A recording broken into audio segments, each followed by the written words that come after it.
సమంత ఈ పేరుకి పెద్ద పరిచయం అక్కర్లేదు. టాలీవుడ్‌లోనూ, బాలీవుడ్‌లోనూ సమంతకున్నంత క్రేజ్ ఎవరికీ లేదు.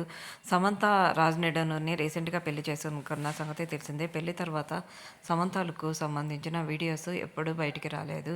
ప్రస్తుతం మా ఇంటి బంగారం ప్రమోషన్‌లో భాగంగా సమంత రాజ్ నిడన్‌తో కలిసి ఈవెంట్‌లో పాల్గొంది. ఆ ఈవెంట్‌లో ఈ జంట చూడముచ్చటగా ఉందని, అలాగే సమంత ట్రెడిషనల్ వేర్‌లో చీర కట్టుకొని చాలా చాలా అందంగా ఉంది అంటూ ఫ్యాన్స్ ఫిదా అవుతూ పెళ్లి తర్వాత సమంతని ఇంత హ్యాపీగా చూడటం చాలా హ్యాపీగా అనిపిస్తుంది. మీరెప్పుడు ఇలాగే హ్యాపీగా ఉండాలి శామ్ అంటూ ఫ్యాన్స్ కూడా కామెంట్స్ పెడుతూ సో బ్యూటిఫుల్ అంటూ కామెంట్స్ పెడుతున్నారు. ప్రస్తుతం ఆ ఫొటోస్, వీడియోస్ నెట్టింట్లో బాగా వైరల్ అవుతున్నాయి. అందరూ మా ఇంటి బంగారం ప్రోమో ఇప్పటికే వైరల్గా మారింది. ఆ వైరల్ పోస్టును కూడా చూస్తూ ఈ సినిమా కూడా సక్సెస్ను అందుకుంటుంది అంటూ కామెంట్స్ పెడుతున్నారు. ముఖ్యంగా సమంత లుక్ అందరినీ ఫిదా చేస్తుంది. ఆ ఫొటోస్ని, అడర్వల్ మూమెంట్స్ని మీరు చూసేయండి.